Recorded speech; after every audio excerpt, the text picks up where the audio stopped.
Bismillahirrahmanirrahim. Assalamualaikum warahmatullahi wabarakatuh. Innal hamdalillah nahmaduhu wa nasta'inuhu wa nastaghfiruh wa na'udzu billahi min shururi anfusina wa min sayyiati a'malina. Man yahdihillahu fala mudilla lahu wa man yudlil fala hadiya lahu. Asyhadu an la ilaha illallah wahdahu la syarika lahu wa asyhadu anna Muhammadan abduhu wa rasuluh. Allahumma salli wa sallim wa barik ala Muhammad wa ala alihi wa ashabihi wa man tabi'ahum bi ihsani ila yaumiddin. Amma ba'd, fa ya ibadallah, usikum wa nafsi bi taqwallah faqad fazal muttaqun. Kama qala Allah ta'ala fil Qur'anil Karim. A'udzu billahi minasyaitonir rajim. Bismillahirrahmanirrahim. Ya ayyuhalladzina amanu taqullaha haqqa tuqatih wa la tamutunna illa wa antum muslimun. Shadaqallahul adzim. Ibu-ibu yang dimuliakan oleh Allah Subhanahu wa taala, alhamdulillahirabbil alamin. Segala puji hanya bagi Allah atas segala limpahan nikmat dan karunia-Nya, sehingga pada malam hari ini kita dapat melanjutkan kajian rutin kita, dapat melanjutkan berkumpul di masjidnya Allah dalam rangka untuk menuntut ilmu. Wa majtama'a qaumun fi baitin min buyutillah yatsluna kitabullah wa yatadarasunahu bainahum illa nazalat 'alaihimus sakinah. Jadi kita berkumpul dalam majelis ilmu, mudah-mudahan senantiasa sebagaimana disebutkan oleh Nabi, kita akan memperoleh keutamaan-keutamaan yang Rasulullah janjikan kepada mereka yang senantiasa istiqamah dalam belajar. Salawat dan salam senantiasa terlimpahkan kepada junjungan kita Nabiullah Muhammad sallallahu alaihi wasallam. Saya mereview saja karena memang temanya adalah sudah masuk ke bab arah kiblat sebagai salah satu syarat sah salat yang telah disepakati oleh para ulama. Sebelum masuk ke sana, saya review lagi hukum-hukum tentang beberapa hukum tentang pakaian dalam sholat. Kemarin sudah kita terangkan sedikit, sholat dengan menggunakan pakaian yang kemudian sumber dan asal usulnya adalah haram. Menurut pendapat ulama Maliki dan Syafi'i, tetap sah pakaiannya, tetap sah sholatnya, tetapi kemudian ia tetap berdosa karena menggunakan pakaian yang bersumber dari pakaian yang haram. Ulama mazhab Hanafi juga menyampaikan sholatnya tetap sah, nah, meskipun dia menggunakan pakaian yang haram. Sementara itu mazhab Hambali, sholat dengan mengenakan pakaian yang haram hukumnya tidak sah apabila yang melaksanakan sholat itu dengan keadaan tahu dan sadar bahwa pakaian tersebut adalah pakaian yang haram. Pertanyaannya, apakah sholatnya diterima oleh Allah Subhanahu wa ta'ala? Itu pembahasan yang lain. Tapi kami berkeyakinan bahwa sebagaimana disebutkan oleh Rasul, doanya orang yang kemudian sumber daging, darah yang mengalir dari hal-hal yang diharamkan oleh Allah, maka doanya tertolak, tidak dikabulkan oleh Allah Subhanahu wa ta'ala.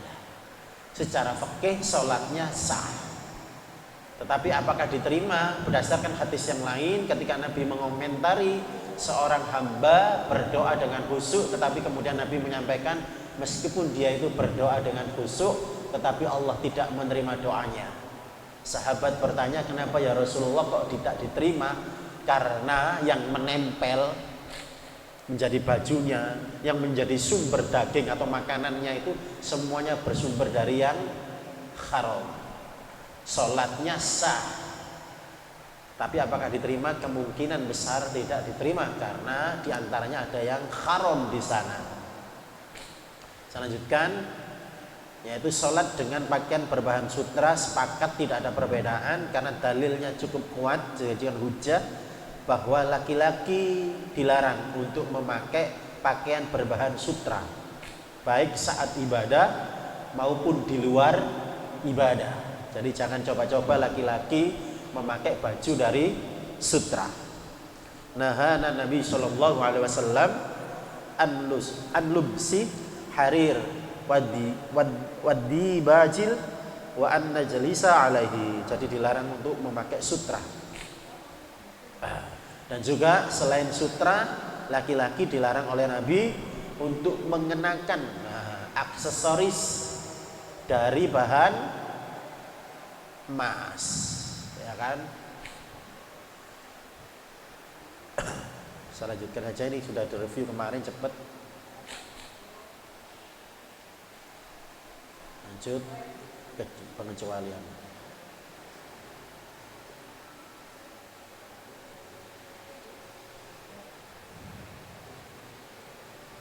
Sholat pakai baju bergambar, bagaimana hukumnya?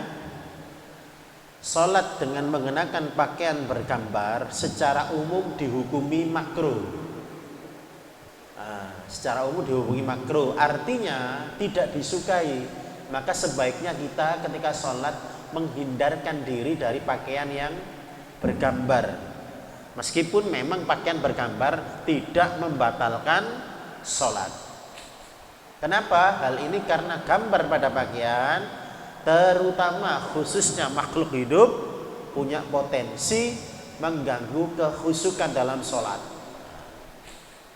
Diriwayatkan dari Anas bin Malik radhiyallahu an, kana kiramun li Aisyata satarat bihi janiba baitiha faqala Nabi sallallahu alaihi wasallam amilti anna kiram maki hada fa innahu la tazalu tasawiruhu ta'ridu fi salati. Aisyah mempunyai gorden dipasang di dinding rumahnya.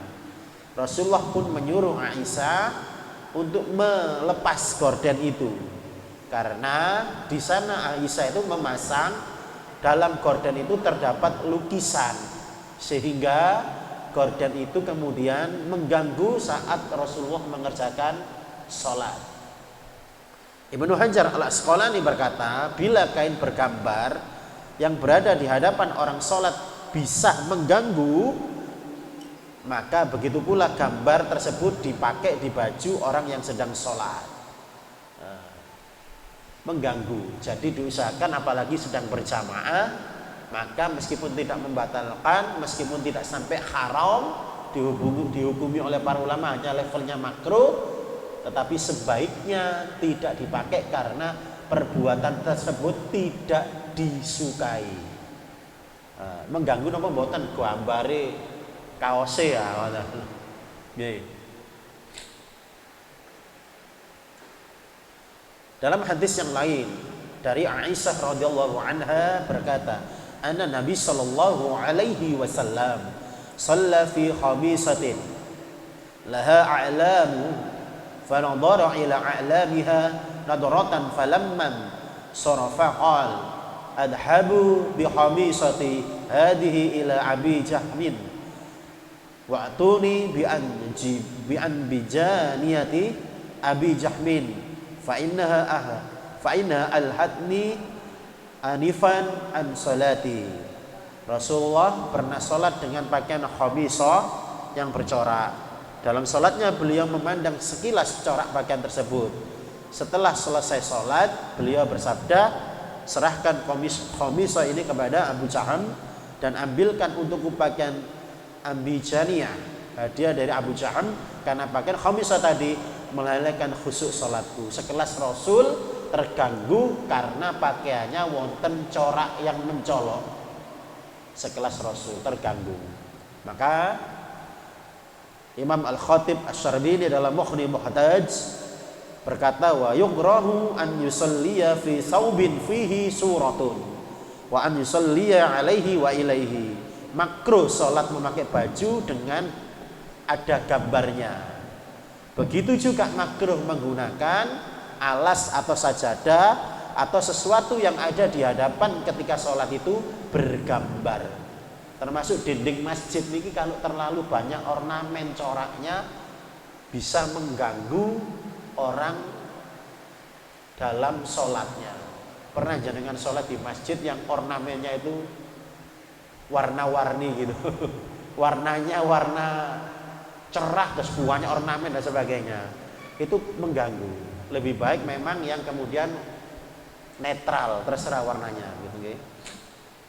Taqiyuddin, Syekh Taqiyuddin dalam kitab Kifayatul Akhyar, madzhab Syafi'i juga ini, wa yuqra'u an yusalliya fi thawbin fihi suratun wa tamthilun. Makruh nggih hukumnya memakai baju yang kemudian ada gambarnya ketika itu digunakan dalam sholat. Oke.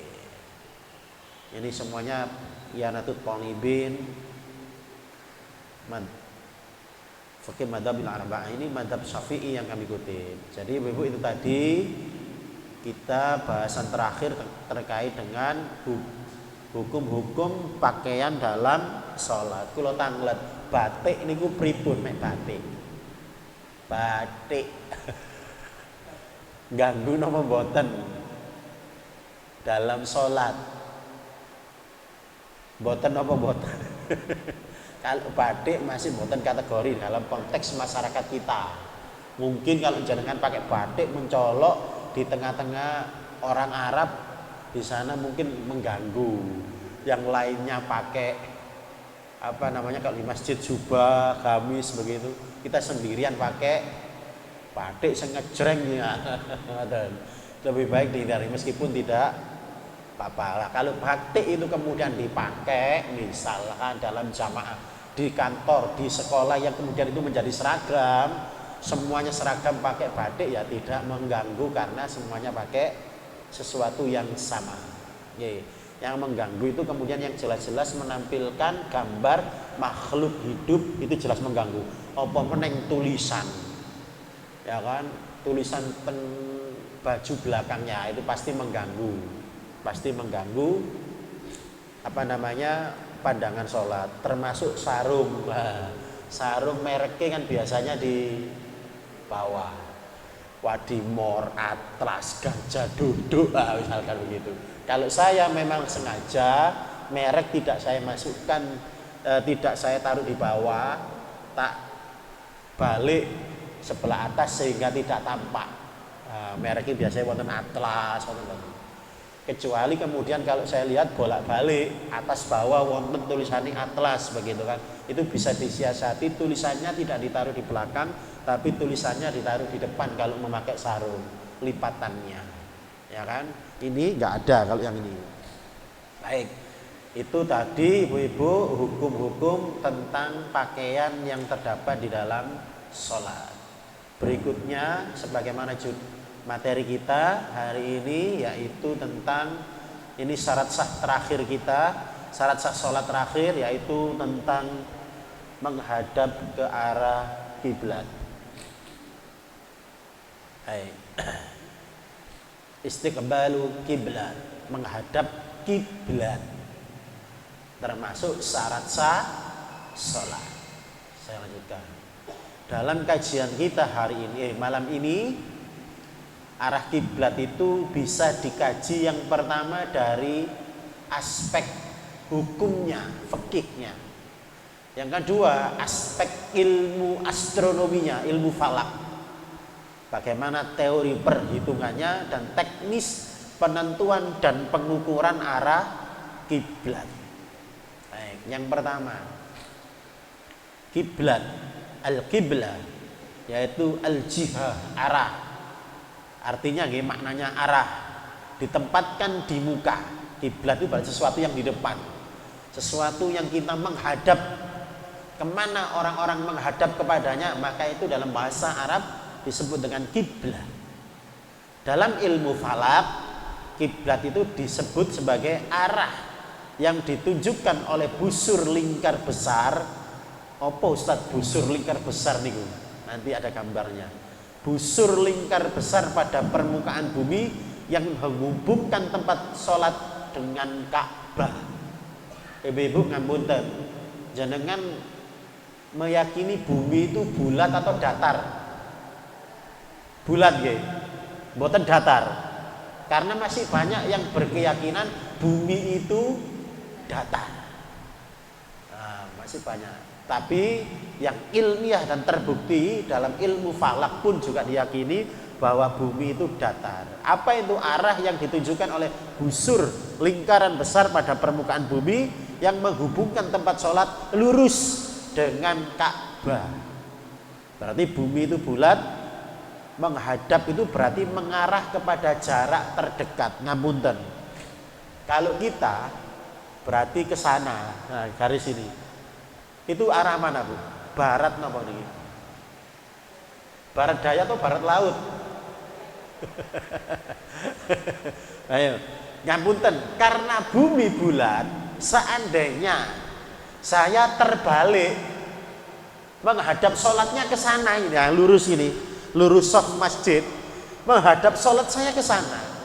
Karena bumi bulat, kalau ditarik garis lurus saya ke sana nih, ke timur sana, timur agak ke selatan ini, kira-kira garis yang ditarik lurus tadi sampai tidak ke Mekah, ke Ka'bah, sampai apa boten? Ya sampai wong bumi itu bulat. Jadi saya meskipun menghadap ke sana, arah ini pas miring gini sesuai garis soft, ya lurus saya ini menghadap ke arah Ka'bah. Apakah ini yang disebut dengan kiblat? Wong padha luruse. Tidak mesti ke sana.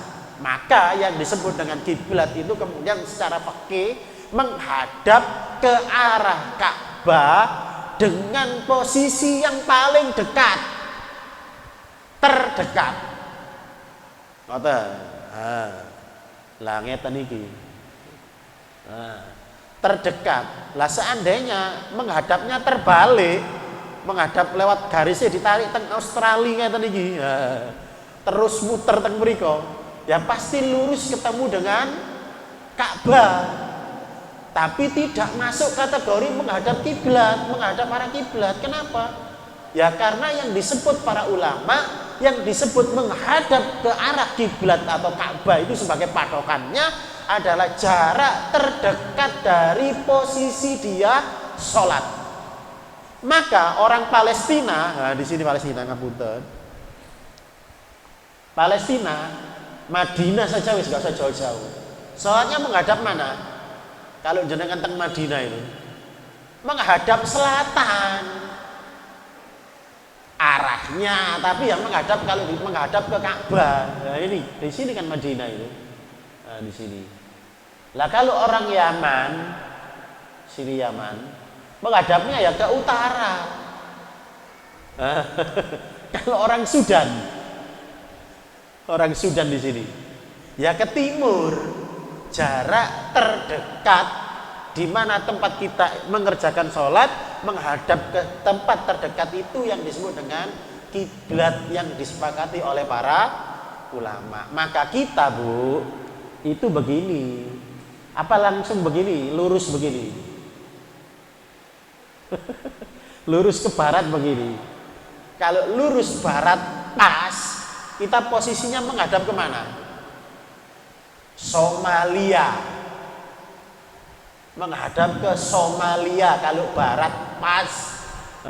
Kalau ini barat pas, katakan gini. Ini barat pas begini karena memang kita agak miring di Katulistiwa, ekuator.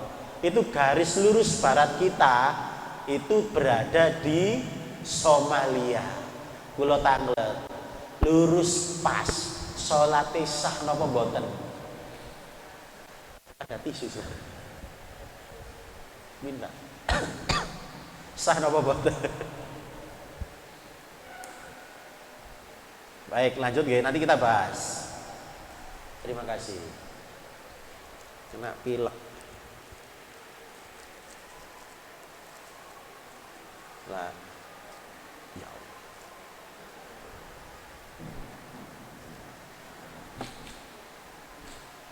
Berarti kita mboten lurus nggih.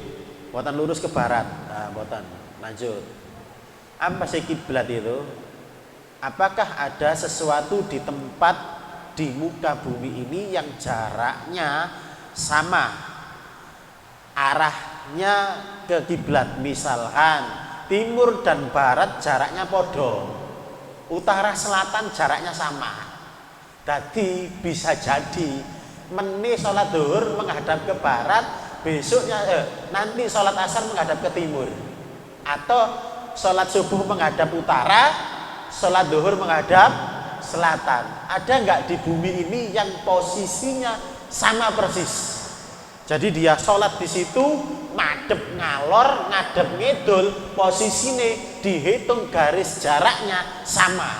Ada nggak di dunia ini? Ada apa boten? Ada. Oh, bumi bulat berarti ada harusnya hitungan matematika. Karena bumi bulat harusnya wonten ngadep etan karo ngadep barate podo, ngadep utara karo ngadep selatan harusnya ada karena bulat. Tapi itulah ibu-ibu rahasia Allah. Ngapunten. Nanti pakai istilah-istilah begini kalau dalam ilmu falak menghitung arah kiblat. Kiblat kan di sini, nggih. Nah, ini. Nggih. Kita kan menghadapnya ke sini ya. Bu, ada nggak jaraknya yang kemudian antara barat sama timur iku podo? Ada. Jarak yang sama, dihitung jaraknya sama-sama podo pas di kiblat Ka'bah. Dan itulah kekuasaan Allah, pas di sana boten tempat tinggalnya makhluk hidup yang bernama manusia. Di mana itu? Sini, Bu. Di lautan Pasifik. Itu ada hitung-hitungannya.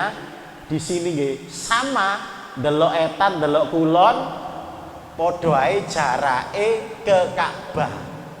Dan itu di tengah-tengah laut, bukan tempat tinggalnya manusia. Karena Ka'bah sudah Allah takdirkan di sini, maka seluruh tempat yang didiami oleh manusia itu jarak kebalikannya mboten wonten sesama. Mesti jarak terdekatnya cuma satu. Menuju Ka'bah, jarak terdekatnya cuma satu. Maka dalam satu lokasi tidak ada orang yang sholat berbeda menghadap, kecuali di Masjidil Haram itu sendiri. Kecuali di Masjidil Haram, imamnya di sini, jenengan sholat di sebelah sana nggak apa-apa, karena melingkari. Yang penting garisnya jenengan tidak melebihi garis atau sama dengan garis shafnya imam. Nah, di selain Masjidil Haram di dunia ini sudah Allah takdirkan menghadap sholatnya sama semua. Jadi kalau di Amerika ya menghadapnya sama semua. Kalau di Rusia menghadapnya sama semua. Nah, gitu loh. Ke arah ini tidak ada arah yang sama. Kalau mau arah yang sama, jenengan bangun omah teng mriki mangke diukur. Diuruk lemah dhisik dadi pulau. Di tengah-tengah lautan Pasifik. Tempat bukan tempat tinggalnya manusia. Oke, lanjut. Kiblat adalah arah yang dihadap oleh muslim ketika melaksanakan sholat, yakni arah menuju Ka'bah atau Masjidil Haram di Mekah. Kiblat sebagai suatu arah tertentu kaum muslimin mengarahkan wajahnya dalam ibadah sholat. Ini kan definisinya Kementerian Agama.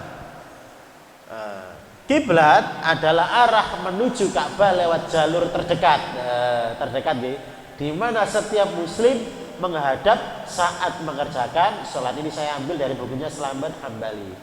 Jarak terdekat, kita terdekat ya ini menghadap sini, ini yang paling dekat. Apa ini? Barat apa ini? Barat laut apa barat daya? Barat laut kalau nggak salah. Apa dasarnya di Al-Quran? Qad nara taqalluba wajhika fis sama' falanubaliyannaka qiblatan tardaha fawalli wajhaka sadral masjidil haram.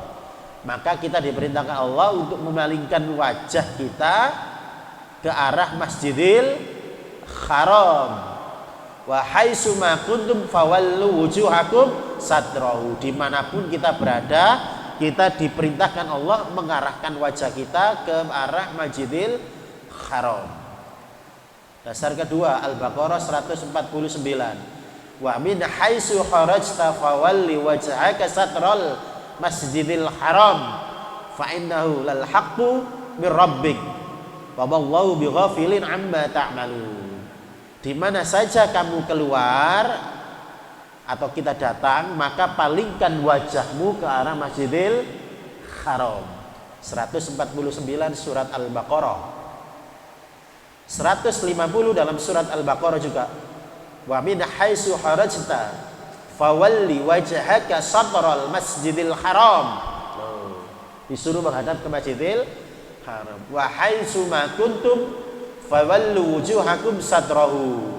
Kita disuruh menghadap ke sana dimanapun posisi kita berada. Inilah dasar sholat itu menghadapkan ke arah Masjidil Haram. Jangan yang pernah ziarah di Madinah sudah melihat Masjid Qiblatain, pernah ziarah ke Masjid Qiblatain yang mihrab imam ini ada dua, menghadap selatan dan utara.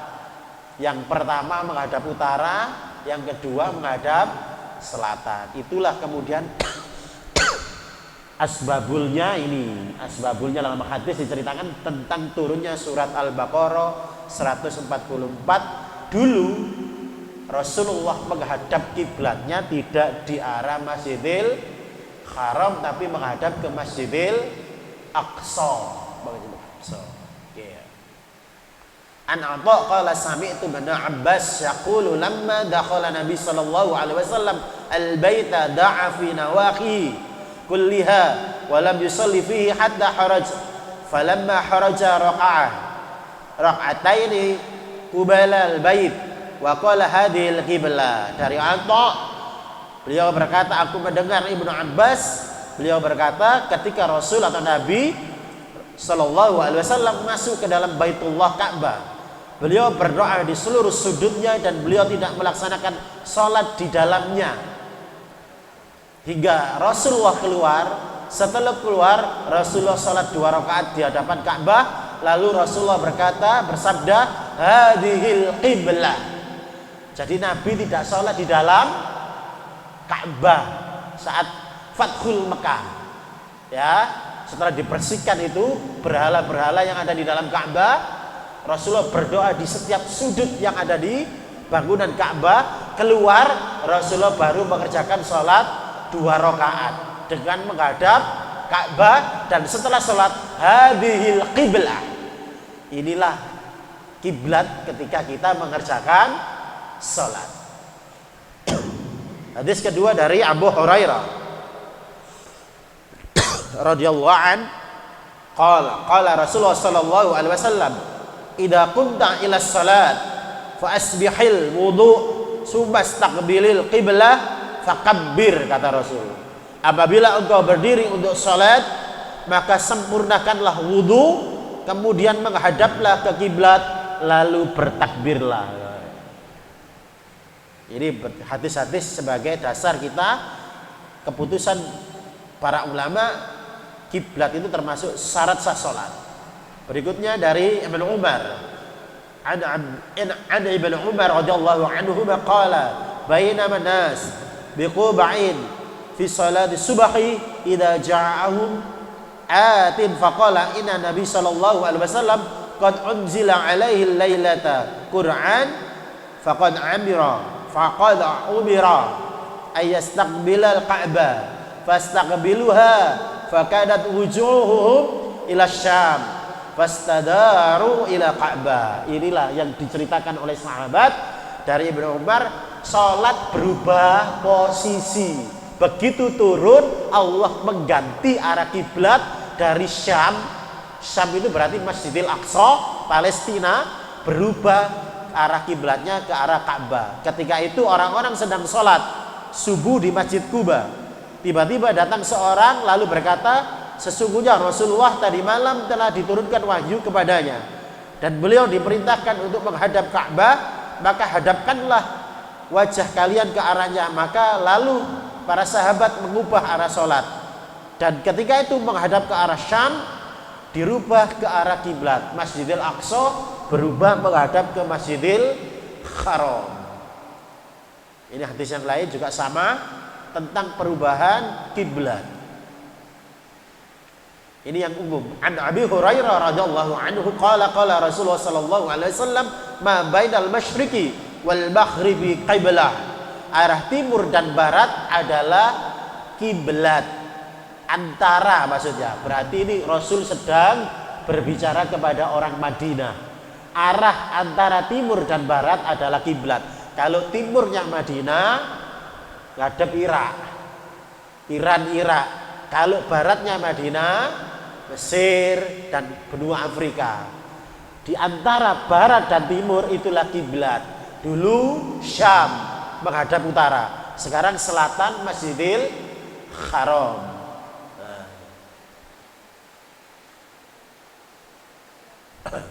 Baik, ini an Ibnu Abbas radhiyallahu anhuma qala Rasulullah sallallahu alaihi wasallam al-Ka'batu qiblatun li ahli al-Masjidil Haram. Kiblat bagi orang yang sholat di Masjidil Haram adalah kiblat bagi penduduk tanah haram. Wal Masjidil Haram qiblatun li ahli al-haram wal haramu qiblatun li ahli al-ardi min masyriqiha wa maghribiha min ummati. Dan tanah haram adalah kiblat bagi penduduk bumi di timur dan barat dari umatku. Hadis ini Bu sering dipakai dalil, tapi kemudian derajatnya dhaif. Saya belum pembahasan mendalam. Imam Syaukani, saya juga dibaca di kitabnya Fiqh Al-Islam Mu'adilatuhu. Ya, Syekh Wahbah Al-Zuhaili juga sama mengatakan semua ulama sepakat, ijma ulama, bahwa menghadap kiblat adalah syarat sah salat kecuali jika tidak sanggup melakukannya, seperti contohnya ketika takut, ketika perang, safar, dan ketika sholat sunnah di atas kendaraan. Jadi sepakat semuanya menghadap kiblat. Sekarang kalau tahaglet harus lurus Ka'bah nopo angsal miring titik. Iki lho, sholat kula kali panjenengan harus lurus Ka'bah apa boleh miring titik? Ayo. Karena ada dua kiblat itu dalam fikih. Ini fikih, ya. Saya bahas. Syafi'iyah dan Hanbaliyah, dekat maupun jauh, tidak melihat, maksudnya jauh itu ya, harus ainul Ka'bah, menghadap tepat ke bangunan Ka'bah. Menurut mereka umat Islam yang tidak melihat Ka'bah wajib terlebih dahulu bersungguh-sungguh dalam berijtihad untuk mengetahui arah kiblat secara tepat. Syafi'iyah gak oleh ngasal madzhab Syafi'i Hanbali. Geser titik gak sah, boten sah. Hanafiyah apa istilahnya? Ainul Ka'bah, lurus, artinya apa? Betul-betul mata melihat. Lah Ustadz me ado ya apa? Kayak Indonesia kan gak ketok Ka'bah. Yang disebut dengan Ainul Ka'bah itu dijelaskan harus betul-betul wajib ijtihad nentukno arah itu betul-betul menghadap ke Ka'bah. Syafi'i dan Hambali. Hanafi dan Maliki berada di Masjidil Haram menghadap Ainul Ka'bah. Mek boten teng mriko jika cukup jauh jihadul Ka'bah. Apa? Wis pokoke arah Ka'bah. Jenengan tumbuk sing pundi? Nang omah anggir napa boten? Dikira-kira. Kalau di rumah dikira wis pokoke menghadap barat. Kalau Syafi'iyah dan Hambaliyah gak sah. Harus Ainul Ka'bah.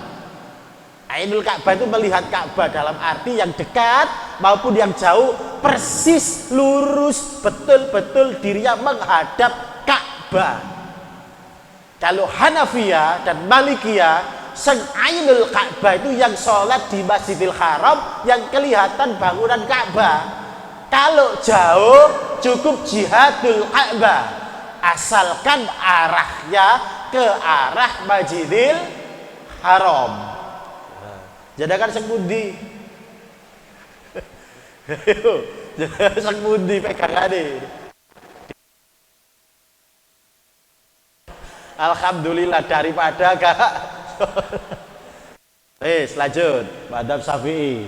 Dalam kitab Imam Syafi'i berkata, yang wajib dalam kiblat adalah menghadap secara tepat ke bangunan Ka'bah. Imam Syafi'i. Karena orang yang diwajibkan untuk menghadap kiblat, ia wajib menghadap ke bangunan Ka'bah seperti halnya orang-orang Mekah. Imam Syafi'i. Imam Al-Muzani, muridnya Imam Syafi'i, yang wajib adalah menghadap arah kiblat, jihadul Ka'bah. Gak mesti persis wis pokoknya arah kiblat, arah Ka'bah. Karena seandainya yang wajib itu adalah menghadap kepada bangunan Ka'bah secara fisik, maka sholat jamaah yang shafnya memanjang adalah tidak sah, sebab di antara mereka terdapat orang yang tidak menghadap ke Ka'bah. Ini alasannya. Dulu masih keterbatasan ilmu. Madzhab Hambali, perbedaan khilaf itu perbedaan meskipun dalam madzhab Hambali. Ibnu Qudamah berkata, bagi kita adalah sabda Nabi, arah antara timur dan barat adalah kiblat tadi yang jelas bahwa arah antara keduanya adalah kiblat, karena jika yang diwajibkan adalah menghadap tempat bangunan Ka'bah, Ainul Ka'bah, maka tidak sah sholat orang dengan shaf yang panjang. Jangan tobot pundi, harus Ainul Ka'bah apa jihadul Ka'bah. Baik Ainul Ka'bah omahe harus dihitung kabeh persis menghadap kemana arah kiblatnya di rumahnya. Selama ini kan yang persis lurus hanya di masjid, ya kan, yang diukur. Rumahnya diukur apa mboten? Padahal rumah kan menghadapnya miring-miringnya kan tidak mesti ya. Ayo yang mana ya? Argumen ulama Hanafiyah. Imam Aladdin Al-Qasani dalam kitab Sa'adi, seseorang yang sholat jika ia dapat menyaksikan Ka'bah dan memungkinkan menghadap tepat ke Ainul Ka'bah, maka dia wajib menghadap ke Ainul Ka'bah. Namun jika ghaib, tidak dapat melihat Ka'bah, maka wajib menghadap ke arah Ka'bah, jihadul Ka'bah. Hanafi. Maliki, Imam Qurtubi, contoh dalam kitab Jami'ul Ahkam Quran, pendapat yang benar bagi orang yang tidak dapat melihat Ka'bah secara langsung, cukup menghadap ke arah Ka'bah, jihadul Ka'bah, dengan 3 alasan. Inilah yang memungkinkan bagi ketentuan pembebanan hukum. Sulit, supaya persis itu sulit. Kula tanglet, masjid di Indonesia tasik banyak napa boten sing arahnya lurus-lurus ke arah barat. Kata napa boten? Banyak nggih. Itu menghadap Ka'bah napa Somalia? Somalia. Tapi menurut madzhab Hanafi dan Maliki sah, karena itu masuk kategori jihadul Ka'bah. Indonesia itu sebelah timurnya Masjidil Haram, wis pokoknya menghadap kulon itu disebut jihadul Ka'bah. Mak Imam Syafi'i boten sah, gak sah itu, harus betul-betul lurus kayak masjid kita ini. Kayak masjid kita harus lurus ke arah Ka'bah. Yang kedua, inilah yang diberitakan Al-Quran, fawalli wajhaka satro. Satro itu arah, gak mesti wis pokoknya arahnya ke Masjidil Haram. Yang ketiga, bahwa para ulama berhujjah dengan kebolehan sholat dengan shaf yang panjang, kecuali kemungkinan dapat menghadap tepat ke bangunan Ka'bah, Ainul Ka'bah. Ini dalilnya. Belum ini, saya belum menyampaikan Muhammadiyah ini. Jadi jenengan kaget pendapatnya Muhammadiyah itu. Pendapatnya Muhammadiyah menurut jenengan ikut yang mana? Cenderung mengikuti pendapatnya siapa? Maliki, Hanafi, atau Syafi'i, Hanbali? Kira-kira ditebak mawon, Ustazah, ikut yang mana kira-kira? Dekat yang mana pendapatnya? Maliki. Oke. Dalilnya nopo niki? Al-Baqarah 144, 49, 50 ya, sama dalilnya itu tadi. Hadisnya Bukhari nomor 39, Muslim nomor 1329 tadi. Ya kan? Dalil kias bahwa sikap Rasulullah yang sangat mengagungkan Ka'bah merupakan hal yang diterangkan dalam riwayat yang mencapai derajat mutawatir. Maksudnya mengagungkan itu bukan dalam konteks menghormati, sangat menghormati Ka'bah, dan Rasul itu sangat ingin dulu waktu masih sholatnya menghadap ke Syam, ke Masjidil Aqsa, Rasul itu hatinya sangat ingin sholatnya itu menghadap ke arah Ka'bah dan dikabulkan oleh Allah. Nah, mereka juga menyatakan adanya Ka'bah sebagai kiblat merupakan hal yang sudah diputuskan. Sedangkan adanya sesuatu selain Ka'bah sebagai kiblat itu masih diragukan. Demi kehati-hatian dalam melakukan sholat, maka menghadap ke arah kiblat ini wajib.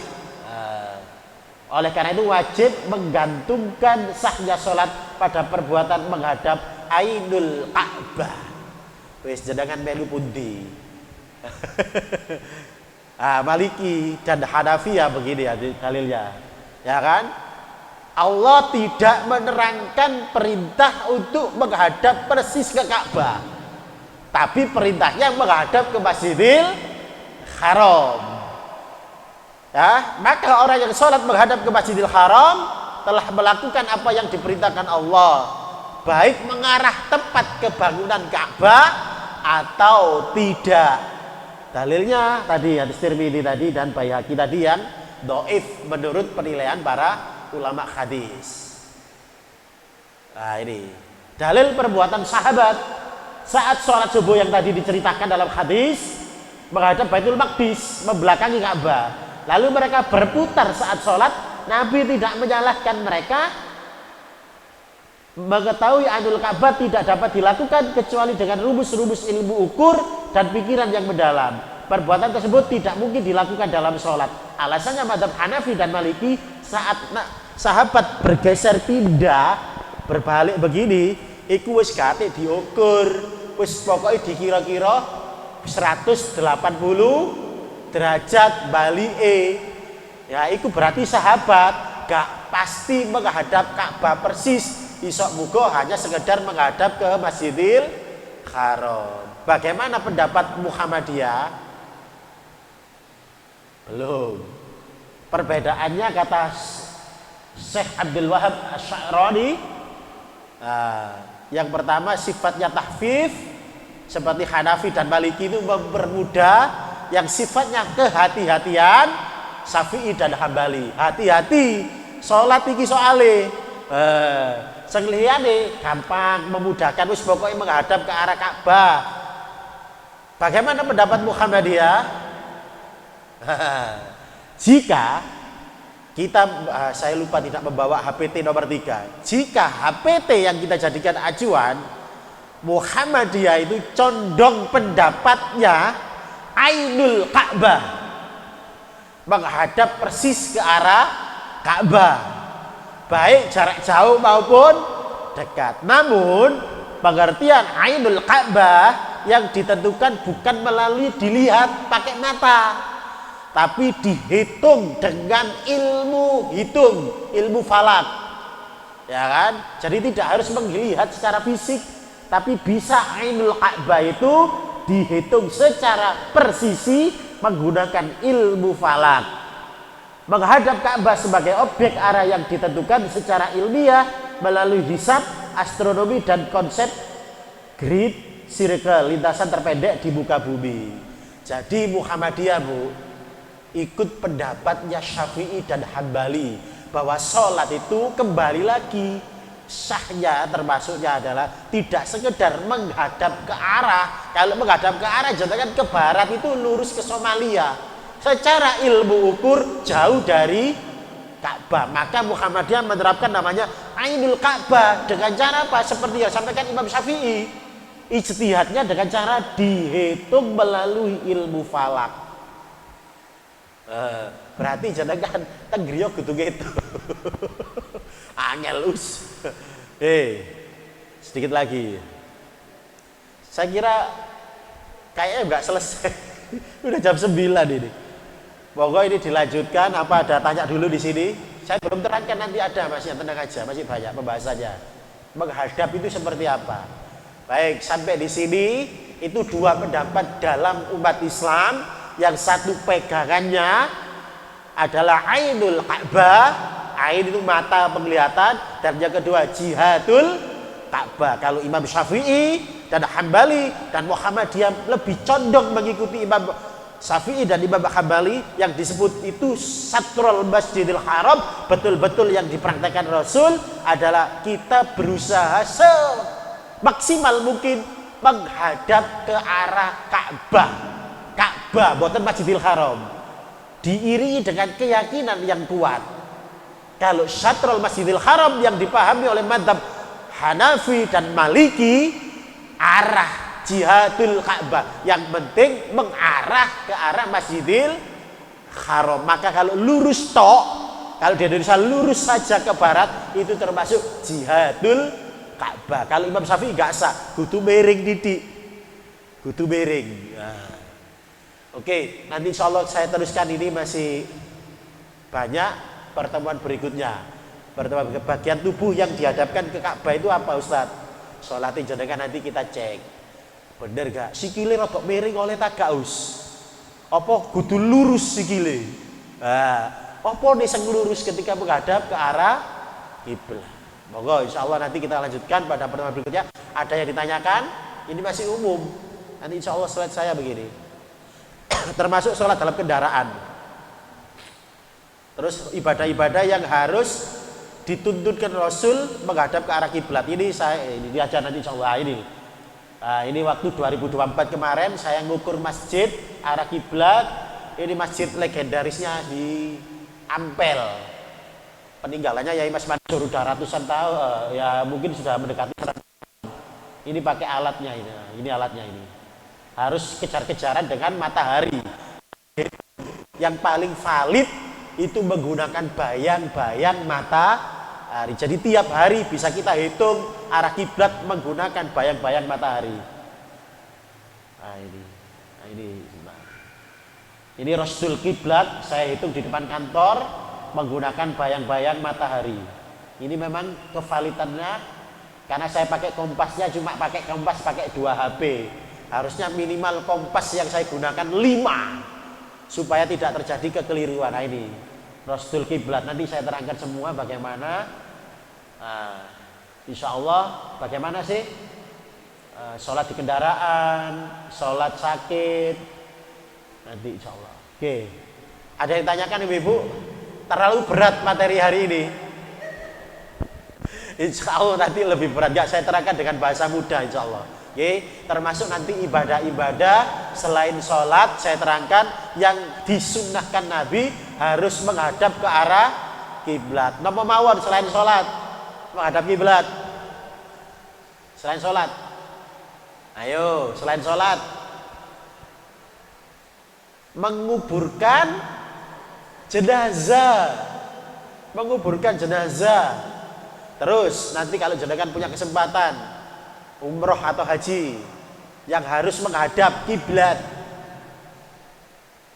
di Bukit Safa dan Marwah, menghadap kiblat, nanti jenengan usahakan ketika di Bukit Safa dan Marwah doanya menghadap ke arah kiblat. Nanti diberitahu Ustaz gak ngerti sebelah ndi, ngerti insyaallah diberitahu.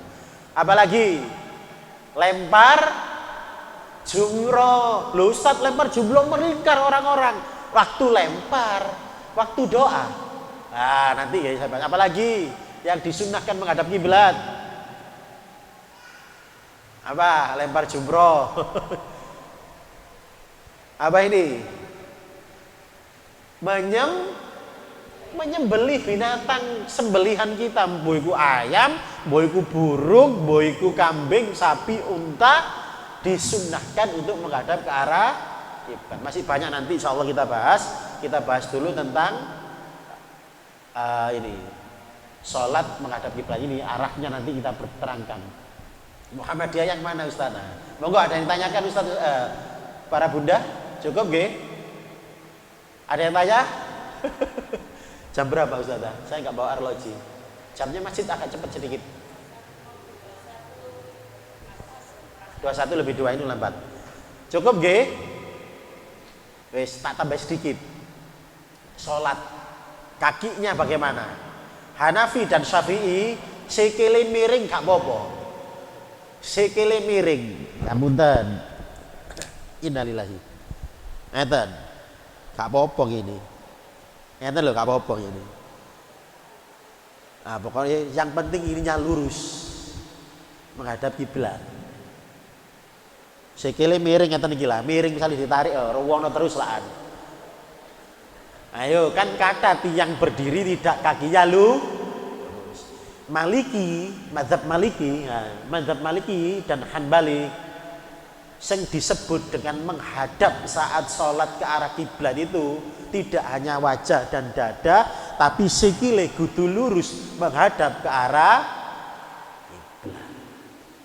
Itu mazhab Maliki. Jadi wong sing kebiasaan adeke kayak ngene, iku mek mazhab Maliki dan Hanafi ketika sholat harus berusaha untuk diluruskan. Tapi kalau mazhab Syafi'i dan Hanafi itu cukup, yang penting ininya masuk sikile ngene gak apa-apa. Masuk sikile miring, cukup wajah. Ngoten. Nggih, Muhammadiyah bagaimana? Insya Allah kita bahas pada pertemuan berikutnya. Sedikit ini mudah-mudahan bermanfaat. Sampun tidak ada yang tanya? Itu nanti slide berikutnya tambah abot atau hitung-hitungan. Tapi nggak apa-apa, sekilas saja, tidak saya paksa untuk menghitung. Insya Allah sedikit saja. Pakai apa biasanya di ilmu-ilmu falak? Asa ada, maksudnya ada kebote ya. Baitul Muntakin itu saya cek kiblatnya sudah lurus. Alhamdulillah kepote tidak ada gempa. Ya, Semerap di tempat-tempat lain yang ada gempa itu nggih. Di tempat-tempat lain yang sering gempa itu, Sumbar, Sumatera itu nggih. Itu ketika setelah gempa, Bu, kiblatnya geser, Bu. Bukan kiblatnya yang geser, ngapunten. Buminya yang dipijak itu bergeser, itu harus di bahasa kesehatan dikalibrasi. Harus diukur lagi. Itu masjid-masjid Muhammadiyah dan masjid-masjid kemudian yang menggunakan hitungan setelah gempa itu mesti diukur lagi karena geser. Sempat geser napa mboten di Jawa Timur, sempat saat ada gempa. Tapi alhamdulillah mboten di Surabaya. Pernah di Bangkalan itu geser, diukur lagi meskipun ya tidak terlalu besar. Di Tuban juga pernah geser karena gempa yang tektonik itu di bawah itu, tapi nggak sampai banyak. Tapi Bu, geser 1%, mau 1%, 1 derajat, jenengan miring 1 derajatnya nggak pas. 1 derajat jenengan itu menghadapnya sudah di Jordania. Jadi jenengan 1 derajat miring, itu jenengan sholat itu sudah menghadap bisa ke Jordan, bisa ke Yaman. Jadi sholat jenengan bukan ke Masjidil Haram, tapi menghadap Yaman atau Jordan. Walaupun itu cuma 1 derajat. Itulah alasan Muhammadiyah lebih pendapatnya yang dipegangi pendapat Imam Syafi'i. Ainul Ka'bah itu harus dihitung, harus betul-betul dihitung secara valid. Kenapa? Karena 1 derajat saja melencengnya sudah terlalu jauh. Semakin jauh wong Australia, semakin melencengnya jauh 1 derajat, maka melencengnya semakin jauh dari Ka'bah. Semakin jauh dari Ka'bah, melenceng 1 derajat, semakin jauh dari Ka'bah. Karena teori lingkaran. Ya, insya Allah mudah-mudahan kalau ada waktu kita lanjutkan pertemuan berikutnya. Kalau ada rezeki saya bawakan global biar tidak bingung. Aku qouli hadza wa astaghfirullah li wa lakum. Nasrun minallah wa fathun qarib. Assalamualaikum warahmatullahi wabarakatuh.